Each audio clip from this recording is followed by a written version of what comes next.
Welcome to local news. బెల్లంపల్లిలోని బుగ్గ రాజరాజేశ్వర స్వామి దేవాలయంలో వేకువజాము నుంచి పూజలు ప్రారంభమయ్యాయి. భక్తులు అధిక సంఖ్యలో తరలివచ్చి స్వామివారిని దర్శించుకున్నారు.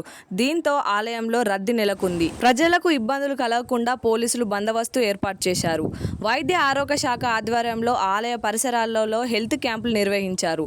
విశ్వ హిందూ పరిషత్, బజరంగ దళ్, గోరక్షక సంఘం ఆధ్వర్యంలో భక్తులకు ఉచిత ప్రసాద పంపిణీ చేపట్టారు.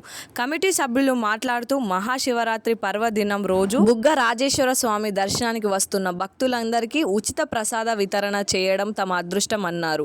సీనియర్ న్యాయవాది చేను రవికుమార్ మాట్లాడుతూ రహదారి లేక ఎన్నో ఏళ్లుగా ఇబ్బంది పడుతున్న బుగ్గ శివాలయానికి వచ్చే భక్తుల కష్టాలు తీరాయన్నారు. భక్తుల సౌకర్యార్థం బుగ్గ శ్రీ రాజరాజేశ్వర స్వామి ఆలయానికి వెళ్లేందుకు రోడ్డు నిర్మించినందుకు బెల్లంపల్లి ప్రజల తరపున కృతజ్ఞతలు తెలియజేశారు.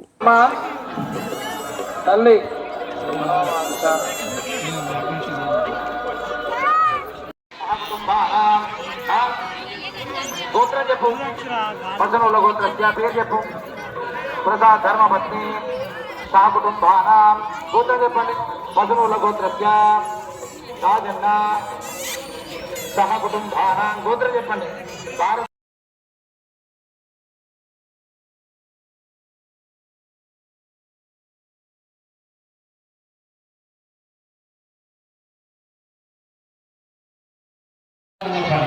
భక్తులు కన్న కనుకలు హుండీలోనే వేయగలరు. పాత్రలు ఏమి లేవు కాబట్టి భక్తులు గమనించగలరు.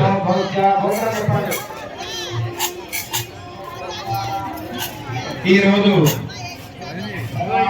సాయంత్రం 7:30 శివపార్వతుల కళ్యాణ మహోత్సవం మహాశివరాత్రి సందర్భంగా బుగ్గ రాజరాజేశ్వరి జాతర జరుగుతుంది. ఇందులో భాగంగా మన కాంగ్రెస్ ప్రభుత్వం గడ్డం వినోద్ గారు ఒక మంచి రోడ్డును భక్తులకు ఇవ్వడం వల్ల ఎవరు కూడా ఇబ్బంది కలగకుండా ప్రతి ఒక్కరు కూడా హ్యాపీగా దర్శనం చేసుకొని వెళ్తున్నారు. ఇలాగే గడ్డం వినోద్ గారు మంచి మంచి కార్యక్రమాలు చేసి ప్రజలకు అందుబాటులో ఉండాలని ఈ సందర్భంగా తెలియజేస్తున్నారు.